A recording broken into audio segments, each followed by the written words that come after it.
যৌবন শেষ হয়ে গেছে, মাস্টারবেশন করতে করতে সব বীর্য ফেলে দিয়েছি। দীর্ঘদিনের হস্তমৈথুনের ঘাটতি পূরণ করার জন্য এই 5টি কাজ করুন, দেখবেন এই ঘাটতিটা পূরণ হয়ে যাবে। হস্তমৈথুন করার পরে দেখা যাচ্ছে লিঙ্গ উত্তানজনিত সমস্যা, প্রিমেচিওর ইজাকুলেশন, এছাড়া দেখা যায় যে রগ বেশি যাওয়া বা আগামোটা গোড়া চিকন হয়ে যাওয়া, উত্তেজনা কম আসা, আগ্রহ কম আসা, এই ধরনের অনেক কিছু কমপ্লেন দেখা যায় যে অনেক পেশেন্টরা করে থাকে।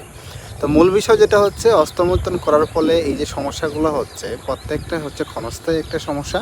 তবে আপনি যদি দীর্ঘস্থায়ী লাইফস্টাইলটা মেনটেন করে চলেন, ফোকাস করেন, তাহলে এই সমস্যা থেকে আপনি আস্তে আস্তে কাটিয়ে উঠতে পারবেন। সবচেয়ে বড় যে সমস্যা, যখন আমরা মাস্টারবেশন ছেড়ে দেই, মাস্টারবেশন থেকে বেরিয়ে আসি আস্তে আস্তে, তখনই দেখা যায় এই লক্ষণগুলো আমাদের মধ্যে দেখা দেয়। যেমন টাইমিং খুব কমে যেতে পারে, আবার খুব উত্তানজনিত সমস্যা দেখা যেতে পারে। অনেকের ক্ষেত্রে দেখা যায় যে বলে যে রগ বেশি গেছে, লিঙ্গের রগ বেশি গেছে, আগামোটা গোড়া চিকন হয়ে গেছে, আগের মতো আগ্রহ পাওয়া যাচ্ছে না। এই যে সমস্যাগুলো দেখা যায়, এই প্রত্যেকটা সমস্যা হচ্ছে একেবারে ক্ষণস্থায়ী। তো আপনি যদি আজকের থেকে এই অভ্যাসগুলো পরিবর্তন করেন, তাহলে সেখান থেকে বেরিয়ে আসা সম্ভব। কী করণীয়? প্রথমত যে কাজটা করতে হবে সেটা হচ্ছে আপনাকে ভালো অ্যাক্টিভিটি, এক্সারসাইজ করতে হবে। আপনি যদি খুব ভালো পরিশ্রমের কাজ করেন, তাহলে তো অবশ্যই ওজন নিয়ে বা অন্যান্য ব্যায়াম করার কোনো প্রয়োজন নেই। তবে আপনি যদি অলস জীবনযাপন করেন, তেমন কোনো কায়িক পরিশ্রম না করেন, তাহলে প্রথমে যে কাজটা করতে হবে, ভালো এক্সারসাইজ করতে হবে। ভালো এক্সারসাইজ কেন করবেন? যদি আপনি ভালো এক্সারসাইজ করেন, তাহলে আপনার লিঙ্গে রক্ত চলাচল ফ্লো থাকবে ভালো। যখন ফ্লো ভালো থাকবে, যে হস্তমৈথুন করার পরে লিঙ্গ ছোটো হয়ে গেছে, আগামোটা গোড়া চিকন, রগ বেশি গেছে, ইরেকশন হয় না, এই যে সমস্যাগুলো, এগুলা কিন্তু আস্তে আস্তে কেটে যাবে। অনেকের ক্ষেত্রে দেখা যায় যে লিঙ্গ ছোটো হয়ে যাওয়ার প্রবণতা, অনেকেই বলে যে মাস্টারবেশন করার পরে ছেড়ে দিয়েছি, এখন তো লিঙ্গটা আগের মতো নেই, ছোটো হয়ে গেছে। এই যে ছোটো হয়ে যাওয়া, লিঙ্গ তো ছোটো হয় না, মূলত হচ্ছে এখানে ব্লাড সার্কুলেশন কমে গেছে, অথবা আপনার ভুঁড়ি বেড়ে গেছে, এই কারণে হতে পারে। তো আপনার ভালো এক্সারসাইজ করার ফলে আপনার দুইটা সমস্যা একসাথে সমাধান হবে। যেমন প্রিমেচিওর ইজাকুলেশন, দ্রুত বীর্যপাত, এবং ইরেকটাইল ডিসফাংশন, যে অত্যাঞ্জনিত সমস্যা, সেটা আস্তে আস্তে কমে থাকবে। এবং পুরুষদের ক্ষেত্রে যে লিঙ্গতে ছোটো হয়ে যায়, এটা মূলত হচ্ছে সার্কুলেশন যখন কম থাকে, সেক্ষেত্রে দেখা যায় তার লিঙ্গটা ছোটো মনে হয়। এখন মূল বিষয় হচ্ছে, সর্বপ্রথম যে কাজটা করতে হবে, ভালো এক্সারসাইজ করতে হবে। এর আগে তো আপনাকে এই বদভ্যাসগুলো আস্তে আস্তে বর্জন করতে হবে।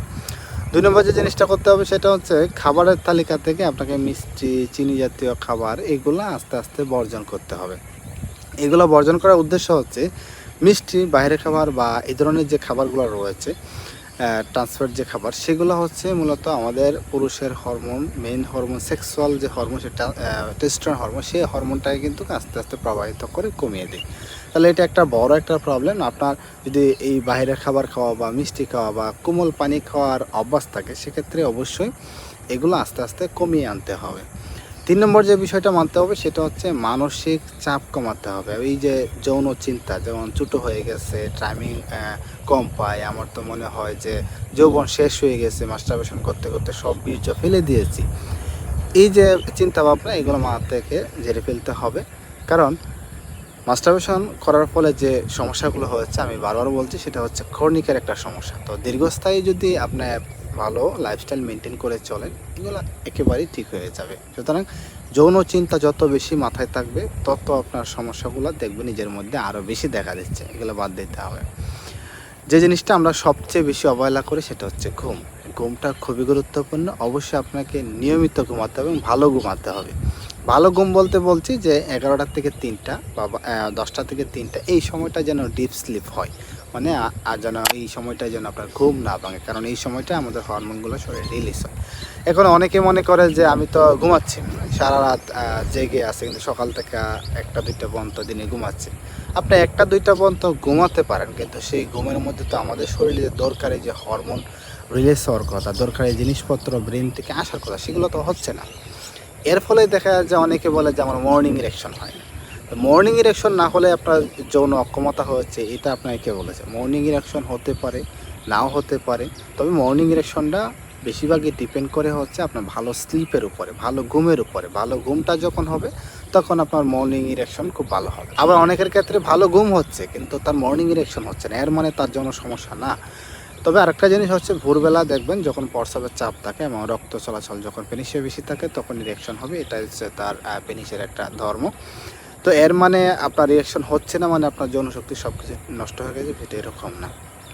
এছাড়া হচ্ছে আপনি আপনার যে লাইফস্টাইল থেকে যে বাজে অভ্যাসগুলো আছে, যেমন অনেকে হচ্ছে স্মোকিংয়ের সাথে জড়িত, অনেকে আবার অন্যান্য ভেজাল জিনিস খেয়ে থাকে, সেগুলো অবশ্যই আস্তে আস্তে বর্জন করতে হবে। খাবারের মধ্যে সুস্থ খাবার, ঘরোয়া খাবার, কিছু বীজ জাতীয় বাদাম টাদাম যুক্ত করতে পারেন।